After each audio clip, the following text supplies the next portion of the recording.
and welcome to the Stack Magazine's podcast. My name is Stephen Watson and I run Stack, the subscription club that delivers a different independent magazine every month to thousands of readers around the world. You never know what you're going to get next, but you do know it'll be a beautiful, intelligent magazine that you probably wouldn't otherwise have come across. And my guests for this episode of the podcast make a magazine that we really definitely could not send to our subscribers, mainly because it's just too big. It must cost a fortune to send this thing around the world. Honestly, that's probably a good thing that it's so big because it's saving me from myself.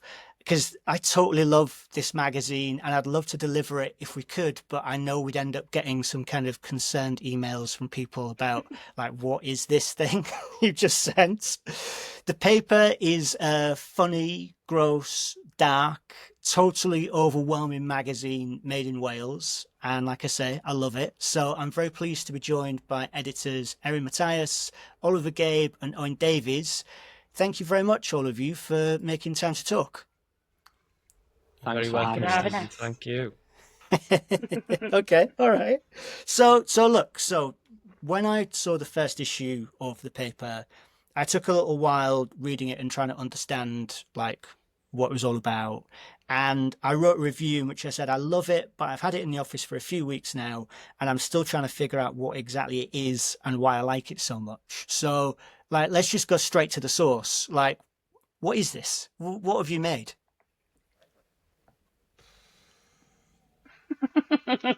Does anyone want to take up that question? A great question. I think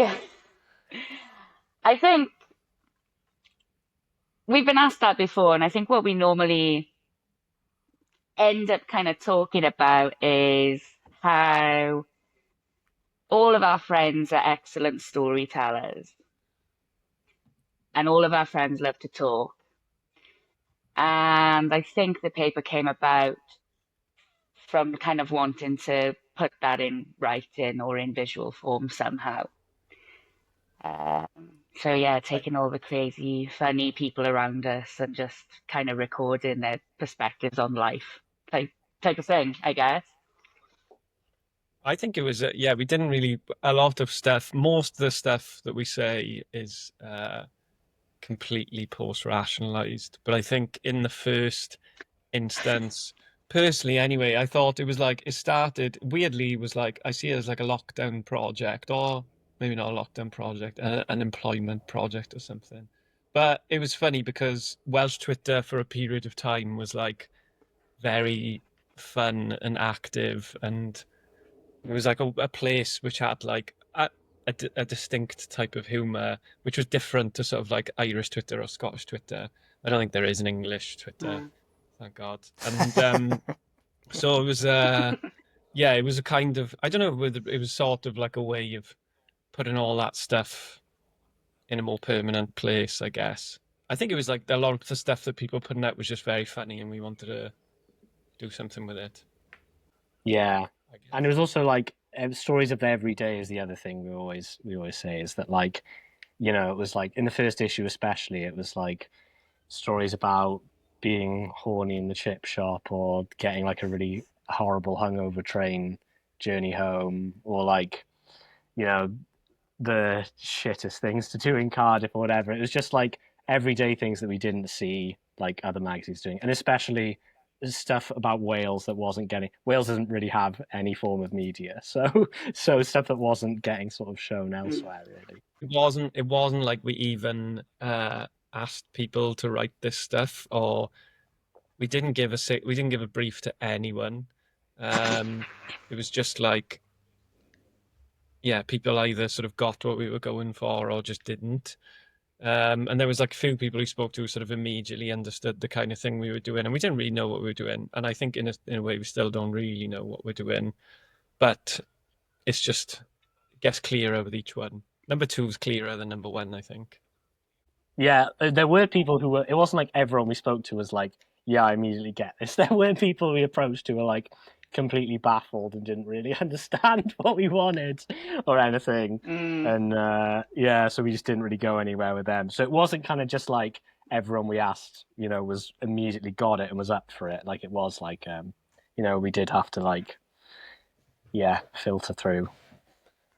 I think the common like thread across all the contributors is like this shared understanding that like really depressing things or really boring things can be really funny. Uh, Yeah. yeah, you have to like fake that even if you don't believe it in Wales. Like, yeah. I love it. So for the first issue, how many of the contributors in the magazine were people who you already knew, and how many of them were people who you were like, reaching out to for the first time and maybe a bit nervous about it? I feel like They, most of they them were we like already all knew, right? friends of Yeah. friends or friends of friends of friends. Yeah. Yeah. Okay, and so then for the second issue, so you've themed it the terror issue, and you put out an open call. So did that change things? Did that mean that you ended up with like different people or people who you didn't know? Yeah, there's way less people Yeah. we personally know in this one. We've By a big broadened the margin. reach. We used Yeah. all our friends in the first one. That's it. Like, Yeah. No, We it was burned mad all the because we were. goodwill. Yeah, we put the call out and we thought, oh, wait, will people get in touch? And people from like, I don't know if you guys agree, but like when people from North Wales were like sending stuff in, I was like, wow, we've reached North Wales. yeah, There's so much North Wales 'Cause stuff in this one, and there was none in issue one. oh yeah. It is yeah, it well is the North Wales issue, isn't it? Not the terror issue. Yeah. yeah, no, that was pleasant. Like it was surprising and it was pleasant. And so you're putting out a call for stuff themed around terror. So I mean that's kind of, I mean, like by definition, that's a dangerous thing to be doing. And you've kind of set the tone a little bit for like what you want this magazine to be. Did you end up with stuff coming in that you were like, oh, this is too much? Like this is either it's too offensive or it's too weird or we just don't know what's going on with this. All the offensive stuff is in the mag, Yeah, the Yeah, for most sure. that's what I offensive was about stuff. to say. Yeah. Yeah, Yeah. the The most stuff we offensive rejected stuff was the gets stuff that fast wasn't tracked. offensive enough. Yeah.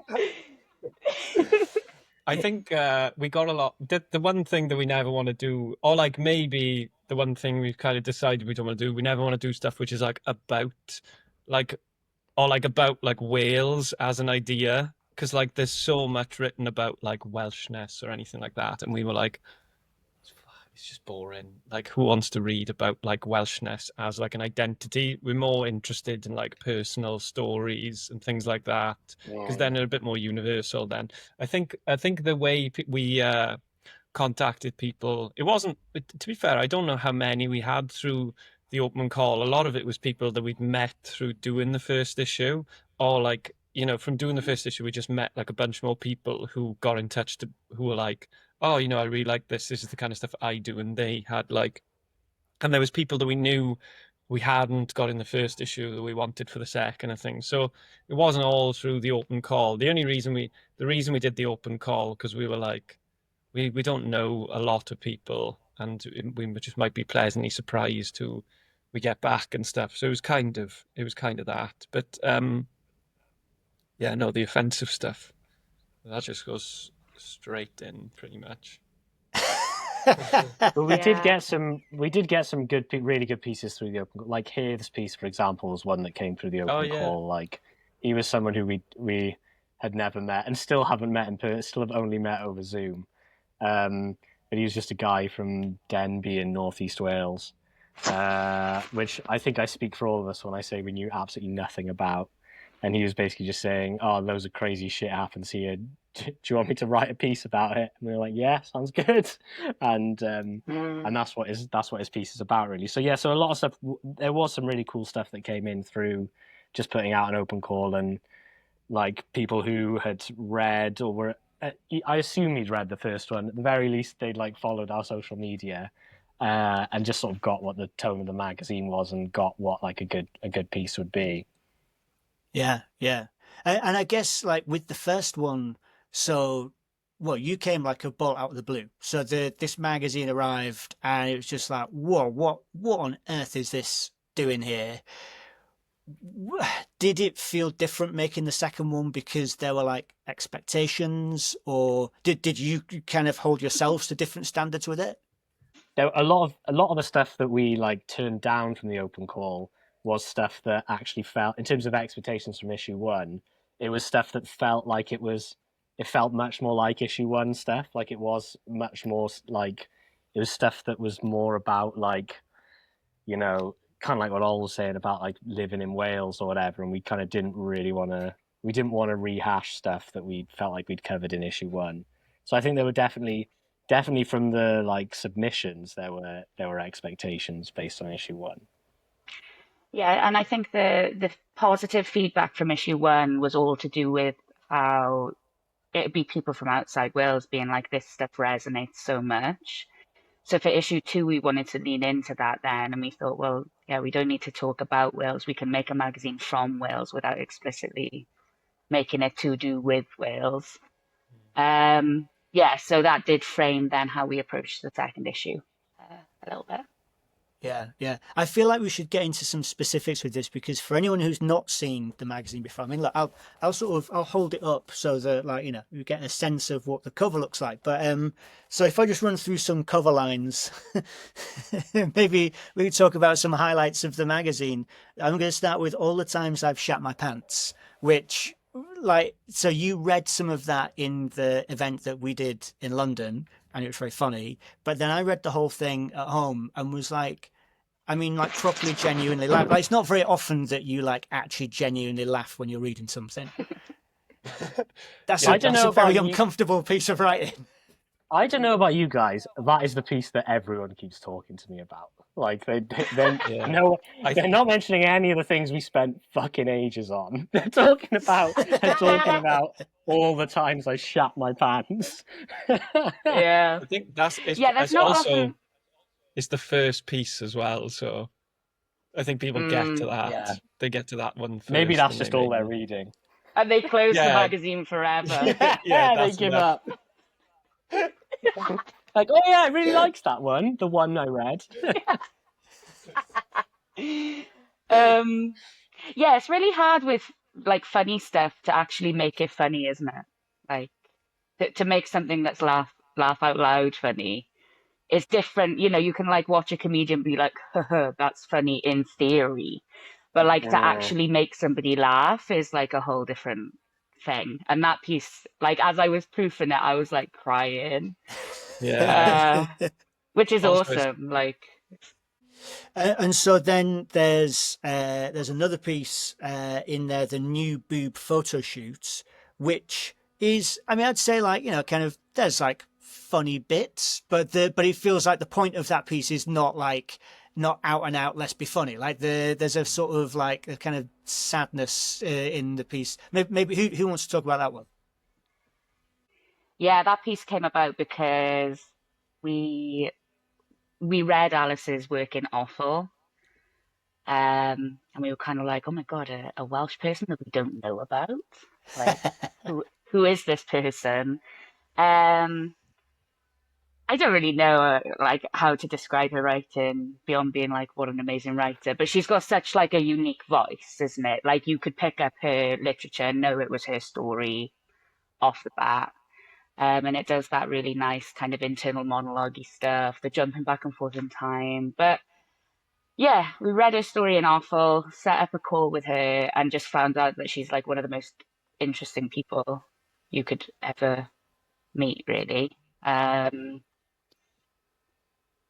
And she had this story that she'd been working on a little bit and thought, she asked, you know, do you mind if I kind of rework a story that I've already got, kind of cooking? And I was like, what's it about? And she was like, oh, it's about an infected boob job and a modeling shoot. And I was like, yeah, let's do this. Like, say no more kind of thing.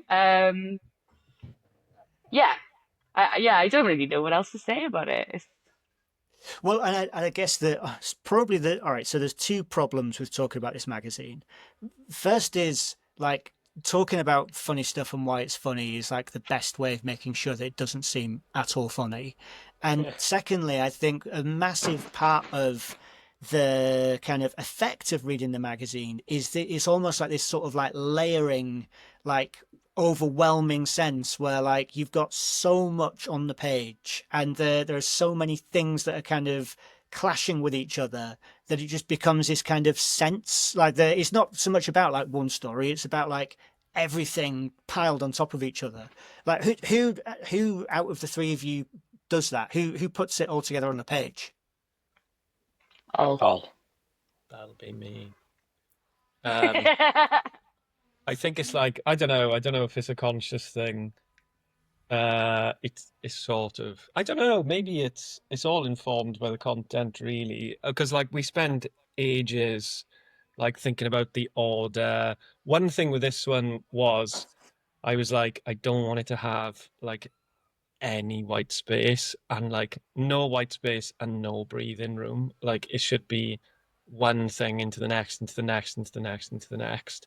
And then you're just like, you're sucked in and spat out at the end of it. Because what I liked was I liked the idea that it's so overwhelming you actually can't sit down and read it like a book. You can't sit down and just get to the end of it. You have to. I think the nice thing about magazines is you can pick them up and put them down. And so the idea of pick them up, put them down, and start from a different place. So it was just a sense of like, I don't know, it doesn't feel right to do the content sort of a bit like you get one perfect piece, then the next one, then the next one. So they all kind of jumble into each other. And I'm just wary of like the massive page size and everything. So it kind of helps if you don't. Maybe it doesn't help. Maybe it's just like a backwards way of thinking. But I was like, oh, if you don't give people a chance to stop, then they'll just keep going until they've had enough, So you bring up the fact that like these are really big pages. Like, why so big? What's your thinking with that? Well, it was again a dull idea. Everything is like one stupid idea realized to its like full potential, I suppose. Or like you take one silly idea and just extrapolate it to the furthest extreme. And we just thought with the first issue, it's like sort of the visual style of it's influenced by like tabloidy sort of, the magazines that you get in Tesco's and things like that, the sort of gossip mags.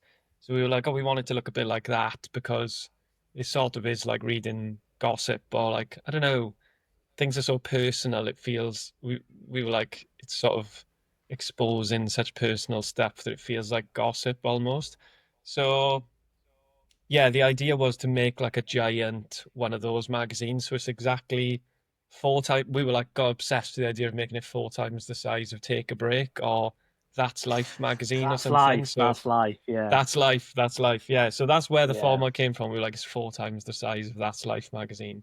And it's caused us no end of pain since that idea, but I guess we're wedded to it now. All right, so you're wedded to making this great big thing now. Like, what has the response been like? I guess first of all to the first one, and then the second issue. Yeah, good, I guess. Yeah, we had like nice press for the first one. Like it was stocked in some cool places. Yeah, doing stuff like this, interviews with people like you who are really great about magazines and things like that. So yeah, hopefully we'll do a bit more of that with this one. We've got a distributor for this one, so that's already quite like a nice start. Like it's a bit surreal seeing it like you can buy it in New York and Amsterdam and places like that, which is quite funny. So yeah, like hopefully it'll build on the next one. And like I say, it is less Wales specific than the first one, so we are hoping that it will have more of a international reach. We've also printed way more of them, so let's hope so, because otherwise we're going to be in trouble. Yeah, we can't even use the office at the moment because there's so many fucking boxes in there. But yeah, not to like go over what O said, but we didn't think the first issue was gonna. I don't think we really ever thought it would go anywhere. To be honest, we thought our friends would buy it and then it would die a sort of slow death. So like,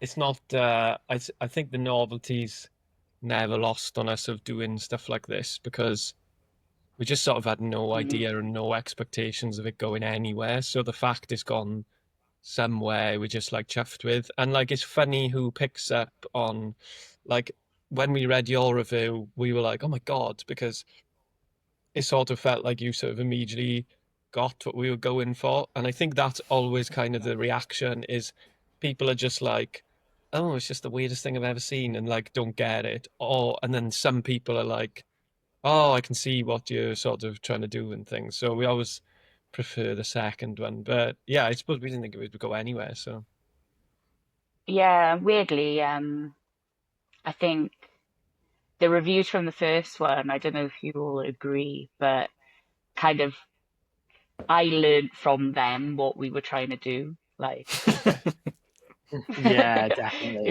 retconned our intentions. But I was like, oh yeah, that's what we were trying to do. Like, Yeah, I guess. 100%. um, we're obviously a bit more intentional with issue 2 now because we've had the feedback for issue 1, got a bit more of an idea of who we are and what we're trying to do. So I wonder if that'll come across to people. Right. Well, so I have a question for you in terms of intention. So who's this fella in the like what looks like a balaclava made of kitchen roll? I think is that what that is? that is That what is it is. Dr. Death. That's So his Philip name's Philip Nitschke. Nietzsche. Yeah, Sorry, you go. he's a. I don't think the term euthanacist exists, but that's what I've been calling him. He's basically a guy who like delivers euthanasia, like lethal injections. Basically, he's a big right to die campaigner. Um, and yeah, he's a very nice man. Actually, we had a very very long chat with him. um, about all sorts of things, but mainly killing people and what that's like, and like what the future of people wanting to die is. But yeah, it was really good, and I think even like kind of like what Erin was saying before about even the most like depressing stuff being funny or whatever, even the funniest stuff being kind of depressing. Like I think his interview is a perfect example of that. Like you have these like really like profound points where he's talking about. There's one bit that always sticks to me where he's talking about one of the first guys he delivered an injection to, where he went round just for lunch, and afterwards they were just sat watching the football, waiting to do it, and they were kind of like, well, what else? What can we talk about? We don't have anything to talk about other than the football. Like this guy's about to die. Like, but then we also have him. So there's very profound bits like that. But then there's also like the photos of him dressed up like that, or even like at the end of the piece we The showed him eBay like, comment. yeah, he talks about like there's one bit where he says he talks about how he needs to get rid of one of his death machines because it's been made illegal in Australia, and he says something like, well, you can't exactly stick a second-hand death machine on eBay, can you, or something like that. So yeah, like, and then yeah, we also showed him like pictures of like Death from Seventh Seal, or like Doctor Death, a Batman villain, to get his like thoughts on them and like representations of death. He talks about how his name is like just under Joseph Mengele's in the Wikipedia entry for Doctor Death. Like he's so it is quite is funny while also being very morbid and dark. So he's quite a good example of the tonal sort of flexibility of the magazine, and like less tonal flexibility, but more like the like specific tonal space it operates in. He's got such profound like ideas on death, but then he like doesn't really give his own death much thought, and like we always revisit it through the interview, and even at the end he's talking about the sarcopod and things like that, and about how you can play music in it. And we were like, oh, what song would you like to die to? And he's like, oh, I don't know, I don't care. And then his wife was there at the time, and she was like, we always talk about that. What are you talking about? And then they like bickering about the song and stuff. And he's like, oh, okay, I guess that would be. He's so dismissive about his own death, almost like so blasé about it. But then also, it's funny because he's obviously like a guy who just like thinks about death so deeply all the time, you know?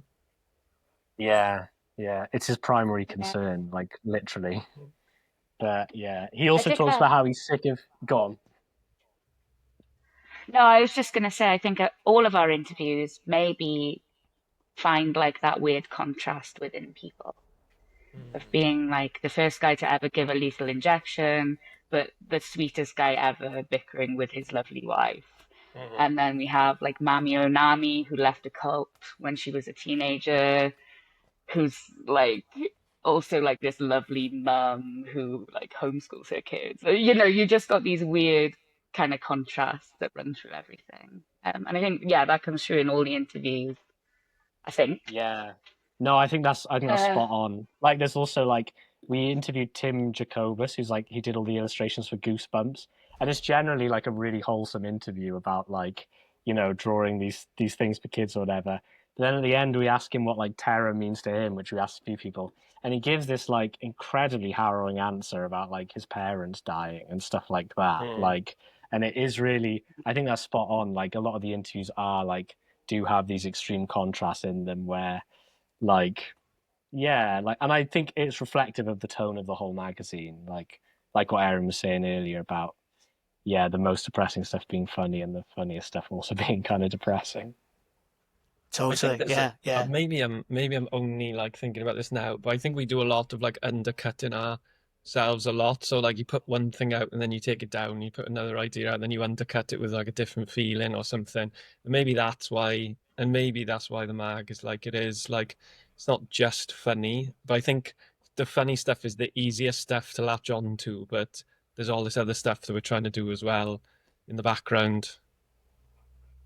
Right, yeah, yeah. It's like sort of that's the thing that makes it interesting. It makes it more than just like a silly, like sort of laughing magazine. It's like you're laughing, but there's other stuff there too. So I'm really interested to sort of see how you all feel about issue two. So Erin, you said that the second one was maybe made with a bit more sort of rationale in terms of like this is what we're doing. So then does that mean that when you look at issue two, it also means you end up thinking, we missed something, or the yeah, does it feel like there's something that you wish you could have done differently? Mm, I feel it's quite accomplished. I feel it's quite whole. Like I'm very happy with it. Uh, yeah. I don't know. I don't think intentions really exist. I don't know. Like like very loosely for us. You know, we have like a handful of really loose rules. Like we don't publish straight up fiction, blah blah blah. But it's very vibes based, isn't it? And then not Yeah. until you see the whole lot together, like at design stage, and you go, "Oh shit, yeah, that's really good, actually." Like until that point, There's you have no idea. I think as well, there's always going to be stuff that like I can't even remember what it was, but I saw some story the other day, and I was like, oh, it's a real shame that didn't come out like a year ago, so we could have done that. So there's always going to be stuff that we miss. Mm. But like, I think there was also like, it's kind of like we went back and forth a bit about like we had quite a few proposals for AI stuff, for example, and we didn't do anything on AI. And I don't know about you guys, but I'm really glad we didn't now because I also just kind of feel like that stuff is moving like so fast that it would have kind of immediately become dated because of how fast, also how slow the magazine takes to make, Yeah. and how fast all that stuff's moving. We need to So start yeah, so like utilizing AI. yeah, exactly. If we replaced ourselves with AI versions of ourselves, the magazine would be out like monthly. So maybe that'll be the Yeah, that's not a future. bad idea, actually.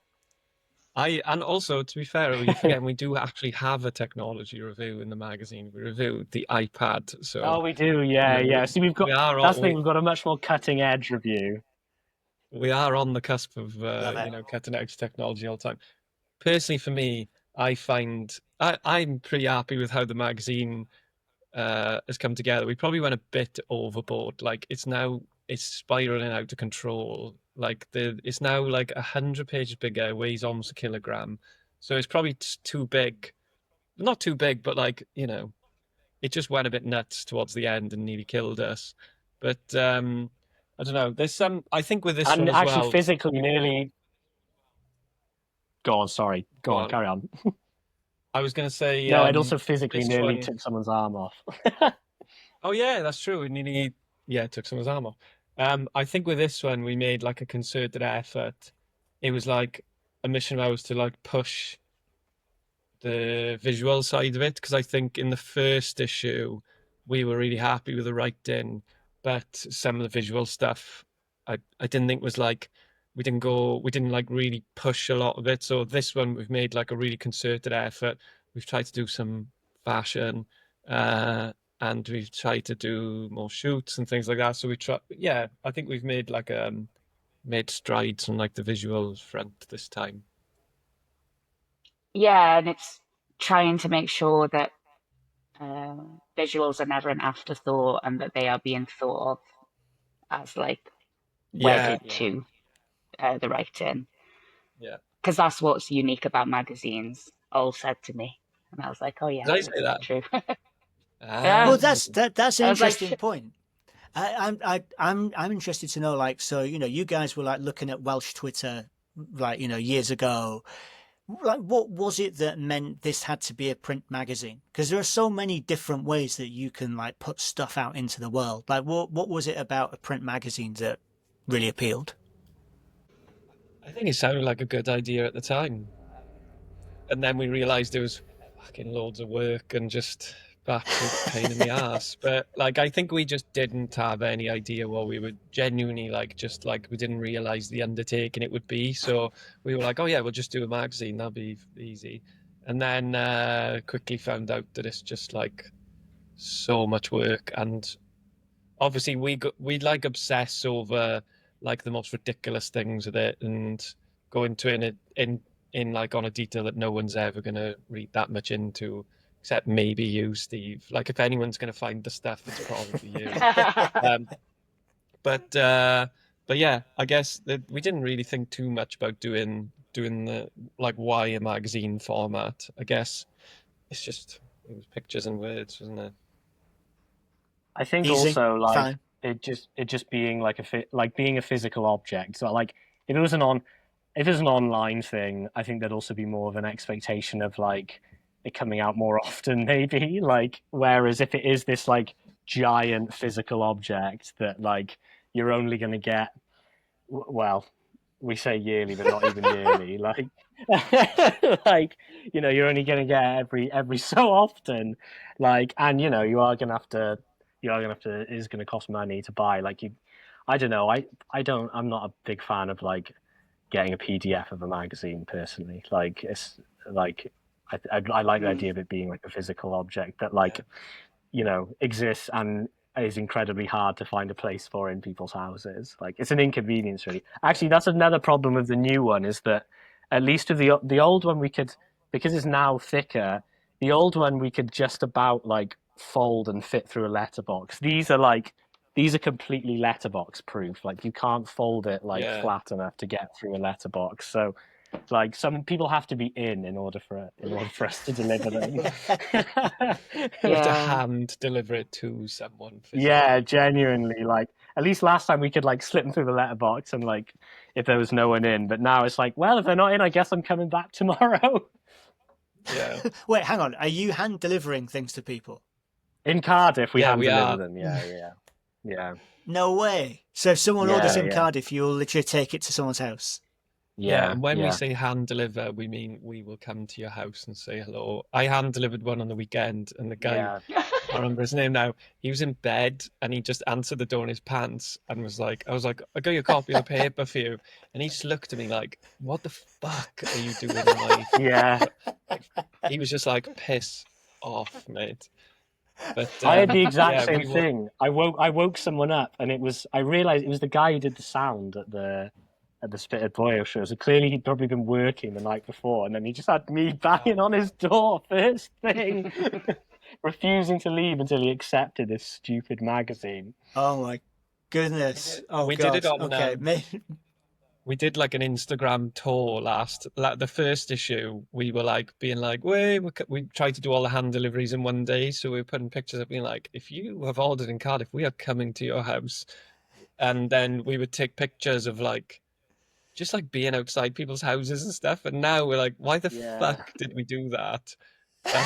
We were like, it it was the day after the launch. We were really hungover as well, just like We were like, driving around like maniacs, banging on people's doors. Like people obviously don't want us coming to their house, putting their address on Instagram, and like being like, right, it's just a terrible idea.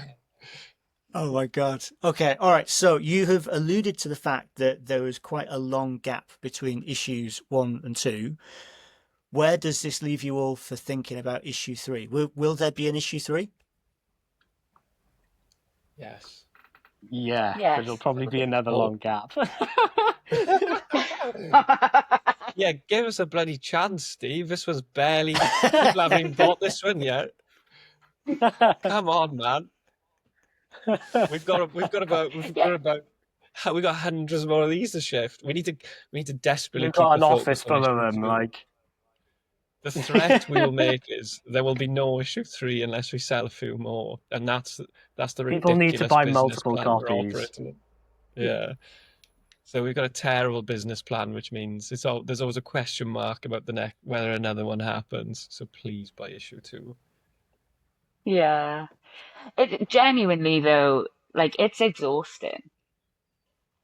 Like I don't even like thinking about issue 3. Like maybe I should say, oh my God, I'm so excited. Yeah. I ain't. Like It's nearly finished. It's nearly finished. Yeah. No, yeah, you've got to breathe after because it's not just like this little short magazine, is it? It is like a labor of love, question mark. Like, yeah, it takes ages to put together, and we think about it a lot. And then I think we break our brains, and then our brains slowly like piece back together a bit then, and we can do the next one. You can kind of get that from some of the like, I mean, for example, like most of the like the stupidest bits. Like for example, I mean, where's this one about like? There's one about like dropping a nuclear bomb on Bristol. If you dropped a nuclear bomb on Bristol, like you could drop one on Bristol and it would avoid like, yeah, this is it. Like if you dropped a 15 megaton nuclear bomb on Bristol, killing over 500,000 people, but avoiding any damage to Cardiff and only minimal damage to Newport, and then we've got like the radius you'd hit. Like stuff like that literally was going in at like 2 a.m. on the day of our print deadline. Like while we were in the office full of Mexican Indian fusion food. So yeah, like you can kind of sense the mania behind, I think, some of it. Like the toll it's taking on our mental health. Yeah, but we know when it's getting bad because we just start slagging off Bristol. Yeah. Well, look, I appreciate your sacrifice in making this because it means I just get to sit at home and read it and really enjoy it. It is a totally amazing magazine and totally unique. So thank you very much for telling me all about it. Thank you, Steve. No problem. Cheers. Yeah, For having us. thank you.